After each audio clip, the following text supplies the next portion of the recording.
दोस्तों, स्वागत है आपका हमारे यूट्यूब प्लेटफॉर्म में। तो आज हम लोग पढ़ने जा रहे हैं झील। तो आज हम लोग देखेंगे झील और उससे रिलेटेड कुछ क्वेश्चंस। तो आइए बढ़ते हैं अपने टॉपिक पर कि झील क्या होता है। तो झील क्या है कि जल का वह स्थिर भाग जो चारों तरफ से स्थल खंडों से घिरा होता है। ठीक है, जो चारों तरफ से स्थल खंडों से घिरा होता है वो झील कहलाता है। वही है कि झील की दूसरी विशेषता उसका स्थायित्व है। सामान्य रूप से झील भूतल के वे विस्तृत गड्ढे हैं जिनमें जल भरा होता है। झीलों का जल प्रायः स्थिर होता है। ठीक है, तो झीलों का जल क्या होता है? प्रायः स्थिर होता है। आगे देखते हैं। आगे है कि विश्व में अधिकांश झीलों का निर्माण हिमानीकरण द्वारा संपन्न हुआ। तो किससे हुआ है? हिमानीकरण द्वारा। अब झीलों के अध्ययन विज्ञान की लिम्नोलॉजी में कहा जाता है। झीलों का अध्ययन हम लोग किस में करते हैं? लिम्नोलॉजी में। ठीक, इसके अंतर्गत झीलों की निर्माण प्रक्रिया, उनकी आकृति एवं भौगोलिक स्थिति का अध्ययन किया जाता है। अब देखते हैं झीलों का वर्गीकरण कि झीलों का वर्गीकरण 3 आधार पर हुआ। एक हुआ है कि भूकंपकृत या अभिनत झील के आधार पर, जिसमें आता है जेनेवा झील जो स्विट्जरलैंड में स्थित है। और दूसरा है भ्रंश घाटी झील या दरार घाटी झील भी इसे को कहते हैं। इसके उदाहरण है मृत सागर, टेंगानिका, बैकाल। ये सब पूछता है। सबसे इम्पोर्टेंट है बैकाल झील। तो किससे हुआ है? भ्रंश घाटी झील। ये नाम आप लोगों को याद रखना है। अब अगला है तीसरा, नवस्थल या नवभूमि झील। तो नवभूमि झील का उदाहरण कौन सा है? तो वो है कैस्पियन सागर। ठीक है, अब ज्वालामुखी क्रिया से निर्मित झीलें भी हैं कि पृथ्वी पर ऐसी झीलें भी हैं जो ज्वालामुखी क्रिया से बनी होती हैं। ठीक है, तो पहला देख लेते हैं कि लावा बांध या भूतल अवरोधक या कूली झील, जिसमें आते हैं टाना झील जो कि अफ्रीका में स्थित है, और दूसरा है निकारागुआ जो मध्य अमेरिका में स्थित है, और तीसरा है आइसलैंड की कुछ झीलें होती हैं, और दूसरा है क्रेटर। तो क्रेटर झील के भी उदाहरण है जिसमें बोलिविया की टिटिकाका झील है, भारत की लोनार झील है। ठीक है, अब अगला है हिमताल या टार्न कोरी ग्लिट झील। तो ये कहाँ पे है? Norway, Sweden, Scotland, France, Italy में ऐसी अनेक झीलें पाई जाती हैं। ठीक, फिनलैंड में इस प्रकार के सर्वाधिक झीलें मिलते हैं, इसलिए इसे झीलों की वाटिका या झीलों का शहर भी कहते हैं। किसको कहते हैं? फिनलैंड को। ये आप लोगों को याद रखना है कि फिनलैंड को झीलों की वाटिका या झीलों का शहर कहते हैं। ठीक है, अब अगला देख लेते हैं कि हिम सोपानी या पेटर नास्टर झील। तो ये क्या है? पर्वतीय या घाटी हिमनद के अपर्दन से विभिन्न ऊंचाइयों पर जब हिम सोपान जैसी स्थलाकृति का निर्माण होता है तो उन सोपानों के बीच हिमनदों के पिघलने से झीलों का श्रृंखला बन जाती है। यह झीलें क्या कहलाती हैं? पेटर नास्टर झीलें या मालाकार झील कहलाती हैं। ठीक है, तो ये पेटर नास्टर झील या मालाकार झील कहलाती है। ठीक है, अब अगला देख लेते हैं हिमावरोधी या पीडमांट झील। तो ये कहाँ होता है? आल्प्स आदि पहाड़ियों की तलहटी में हिमनद के कटाव से इन झीलों का निर्माण होता है, जिसमें होता है लूसर्न और दूसरा होता है कैंसटेंस। ये सब क्या हैं? ये सब झीलें हैं जो ज्वालामुखी से निर्मित होती हैं। अब अगला देखते हैं नदियों से निर्मित झीलें। तो नदियों से भी निर्मित झीलें हैं, जिसमें पहला है प्रपात झील। तो प्रपात झील में आता है चचाई झील जो कि मिर्जापुर में स्थित है, और दूसरा है ग्रांड कूली झील जो कि वाशिंगटन में स्थित है। ठीक, अब अगला है डेल्टाई झील। तो इसका कौन कौन सा उदाहरण है? कृष्णा है, गोदावरी नदियों के बीच कोलेरू झील। तो कोलेरू झील पूछेगा तो इसका निर्माण किससे हुआ है? डेल्टाई झील ये सब कहलाता है। ये नदियों से निर्मित झीलें हैं। ठीक है, अब देखते हैं पवन और समुद्री गतियों से भी बनी झीलें हैं, जिसमें है प्लाया या सैलिना झील।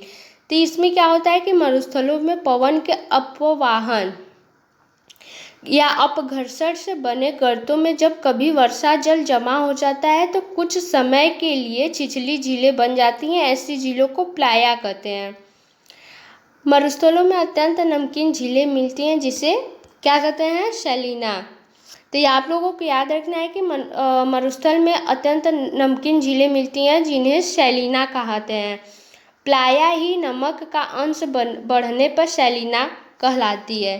तो पहले जब कम रहता है, नमक का मात्रा कम रहता है तो उसे प्लाया कहते हैं। बाद में जब उसका नमक का अंश बढ़ने लगता है तो उसे सैलीना कहते हैं। ठीक है, अब देखते हैं कि गंगा के डेल्टा में स्थित डेल्टाई झीलों को क्या कहते हैं। मोस्ट इम्पॉर्टेंट है, ये याद रखना है आप लोगों को कि गंगा के डेल्टा में स्थित डेल्टाई झील को बील कहते हैं। ठीक, अब अगला पॉइंट है कि भारत के पश्चिमी तट पर स्थित लैगून झीलों को स्थानीय भाषा में क्या कहते हैं, कयाल कहते हैं। आप लोगों को ये याद रखना है कि लैगून झीलों का स्थानीय भाषा में क्या कहते हैं, तो कयाल कहते हैं। ठीक है, अब अगला पॉइंट देखते हैं कि समुद्र तटीय भागों में अवसादों के निरंतर जमाव से सागरीय भाग का एक हिस्सा अलग हो जाता है, इसे लैगून झील कहते हैं। तो चिल्का झील जो है वो एक लैगून झील है। ठीक, अब देखते हैं कि महाद्वीप पर स्थित जो जो झीलें हैं उनका नाम देख लेते हैं कि एशिया महाद्वीप पे कौन कौन सी झीलें होती हैं। तो पहला है कैस्पियन झील है, अरल झील है, लडोगा है, मानसरोवर है, ओनेगा है, चिलिका है, बैकाल और बालकश। तो ये सब किस पे हैं, एशिया महाद्वीप पे स्थित प्रमुख झीलें हैं।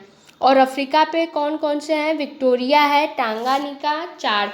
तो आप लोगों को मोस्ट इम्पॉर्टेंट ये याद रखना है कि विक्टोरिया जो है अफ्रीका महाद्वीप में स्थित झील है। ठीक, अब उत्तरी अमेरिका में देख लेते हैं कि उत्तरी अमेरिका में ह्यूरॉन है, ओंटारियो है, मिशिगन है, ईरी है, विनिपेग है, सुपीरियर है, ग्रेट स्लेव, ग्रेट बियर झीलें, रेनडियर झील। तो मिशिगन, ये आप लोगों के एग्ज़ाम में पूछा गया क्वेश्चन है कि मिशिगन झील जो पूरी तरह से उत्तरी अमेरिका में स्थित है। ठीक है, अब अगला देख लेते हैं कि दक्षिणी अमेरिका में बस एक स्थित है, टिटिकाका है। अब ऑस्ट्रेलिया में आयर झील पाई जाती हैं। और नाम और क्षेत्रफल और उससे संबंधित क्षेत्र भी देख लेते हैं कि अथावा स्का झील जिसका क्षेत्रफल वर्ग किलोमीटर में कितना है, 7,936 है, जो कि कनाडा के से संबंधित में है। अब अरल सागर झील है तो ये 68,000 है। ये एग्ज़ाम में पूछा हुआ क्वेश्चन है। तो अरल सागर झील जो है कजाकिस्तान और उज्बेकिस्तान में स्थित है। आयर झील है तो आयर झील का क्षेत्रफल कितना है, 9,300 है, जो कि ऑस्ट्रेलिया में है। अब अगला है ईरी झील। ईरी झील कितना है, ईरी झील का क्षेत्रफल है 25,670, जो कि संयुक्त राष्ट्र अमेरिका तथा कनाडा में स्थित है, संबंधित है। ठीक, और ओंटेरिया झील है जिसका 19,010 क्षेत्रफल है, संयुक्त राष्ट्र अमेरिका तथा कनाडा में है। अब ऐसे ही है ओनेगा झील है जिसका क्षेत्रफल 9,720 है, रूस में है। अब कैस्पियन सागर का है तो कैस्पियन सागर का 3,71,000 है, जो रूस, कजाकिस्तान, तुर्कमेनिस्तान, अजरबैजान तथा ईरान में से संबंधित क्षेत्र पे है।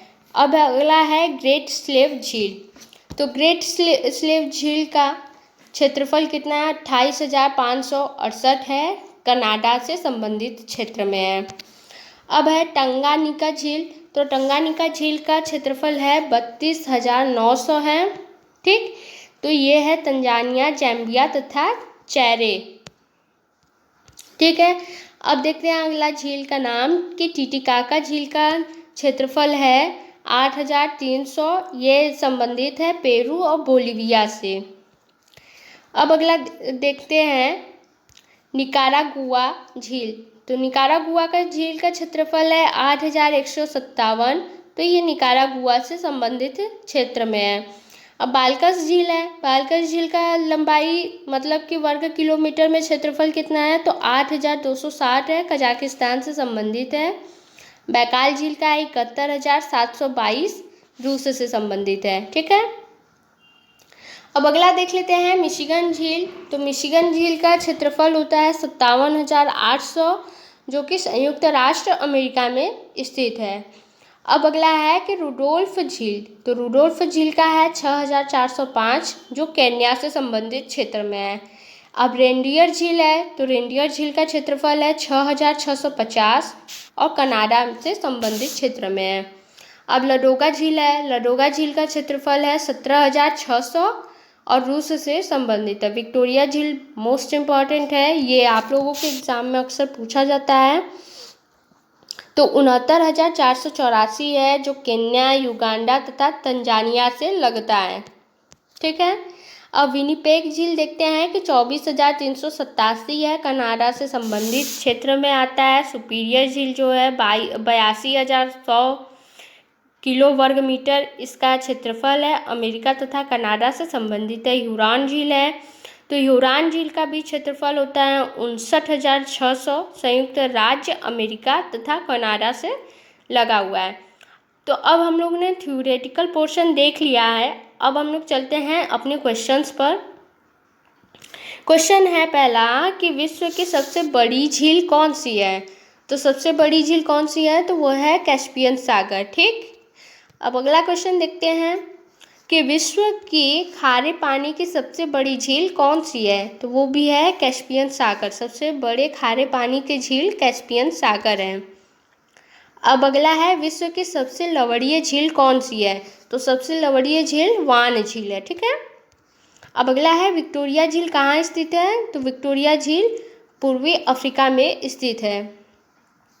अब अगला है कैस्पियन सागर की झील कहाँ स्थित है। तो कैस्पियन सागर की झील रूस और ईरान के बीच स्थित है। ठीक है। अब अगला क्वेश्चन देख लेते हैं। क्वेश्चन नंबर 6 है कि अफ्रीका महाद्वीप में कौन सी झील भूमध्य रेखा पर स्थित है। तो कौन सा है, न्यासा झील। तो न्यासा झील कहाँ पे है, अफ्रीका महाद्वीप में न्यासा झील भूमध्य रेखा पर स्थित है। ठीक है। अब 7th क्वेश्चन देखते हैं कि कौन सी झील ईरान की सीमा को स्पर्श करती है। तो ईरान की सीमा से स्पर्श करने वाली झील का नाम है कैस्पियन सागर। ठीक। अब अगला देखते हैं क्वेश्चन नंबर 8।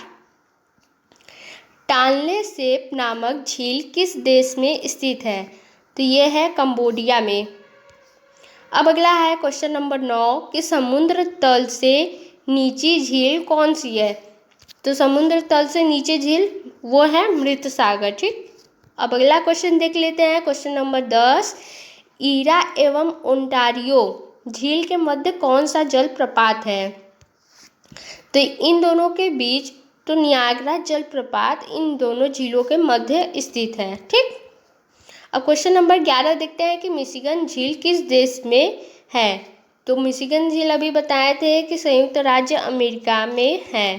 ठीक। अगला है विनिपेग झील कहाँ है। तो विनिपेग झील कनाडा में स्थित है। अब क्वेश्चन नंबर 13 है। क्वेश्चन नंबर 13 कह रहा है कि क्षेत्रफल और आयतन के आधार पर विश्व की सबसे गहरी झील कौन सी है। तो विश्व की सबसे गहरी झील मानी जाती है कैस्पियन सागर को। क्षेत्रफल और आयतन के आधार पर सबसे गहरी झील है कैस्पियन सागर। ठीक। अब अगला क्वेश्चन है। क्वेश्चन नंबर 14 है कि वान झील कहाँ स्थित है। तो वान झील तुर्की में स्थित है। ठीक। अब अगला क्वेश्चन देखते हैं कि विश्व की सबसे गहरी झील कौन सी है। तो विश्व की सबसे गहरी झील है वो है बैकाल झील। अब अगला क्वेश्चन देखते हैं कि सबसे अधिक ऊंचाई पर स्थित झील कौन सी है। तो सबसे अधिक ऊंचाई पर स्थित झील टिटिकाका झील है। ठीक है। अब अगला क्वेश्चन 17 नंबर का देखते हैं कि अरब सागर की झील किस देश में स्थित है। तो ये कजाकिस्तान में, यहाँ पे अरल सागर रहेगा। ठीक है। अब अगला है क्वेश्चन नंबर 18 कि किस देश को 1000 झीलों की भूमि कहा जाता है। तो 1000 झीलों की भूमि कहा जाता है फिनलैंड को। फिनलैंड को 1000 झीलों की भूमि कहते हैं, झीलों का शहर कहते हैं, झीलों की वाटिका भी कहते हैं। अगर ये सब क्वेश्चन आ रहा है तो आप लोग किसको टिक करेंगे, फिनलैंड को। ठीक है। अब अगला क्वेश्चन है क्वेश्चन नंबर 19 कि अफ्रीका महाद्वीप की सबसे बड़ी झील कौन सी है। तो अफ्रीका महाद्वीप की सबसे बड़ी झील है विक्टोरिया झील। ठीक है। अब अगला क्वेश्चन है क्वेश्चन नंबर 20 कि अंगुली नुमा झीलों के लिए कौन सा देश प्रसिद्ध है। तो अंगुली नुमा झीलों के लिए कौन सा देश प्रसिद्ध है। संयुक्त राज्य अमेरिका प्रसिद्ध है। अब क्वेश्चन नंबर 21 है कि टिटिकाका झील कहाँ स्थित है। तो टिटिकाका झील स्थित है पेरू और बोलिविया के मध्य। तो पेरू और बोलिविया के मध्य कौन सा झील स्थित है। तो वह है टिटिकाका झील। अब अगला क्वेश्चन है क्वेश्चन नंबर 22 कि लैडोगा झील कहाँ स्थित है। तो ये लैडोगा झील स्थित है रूस में। ठीक है। अब अगला क्वेश्चन देखते हैं क्वेश्चन नंबर 23 कि ग्रेट स्लेव झील कहाँ है। तो ग्रेट स्लेव झील कनाडा में स्थित है। ठीक है। अब क्वेश्चन नंबर 24 देखते हैं और ये लास्ट क्वेश्चन है कि मीठे पानी की सबसे बड़ी झील कौन सी है। तो सुपीरियर झील है। सुपीरियर सागर मीठे पानी की सबसे बड़ी झील मानी जाती है। ठीक है। तो दोस्तों आज के लिए बस इतना ही। अगर वीडियो आप लोगों को अच्छी लगती है तो वीडियो को लाइक करें, शेयर करें, साथ ही साथ चैनल को सब्सक्राइब करें ताकि इसके आगे का वीडियो आप लोगों को जल्द से जल्द मिल सके। Thank you so much.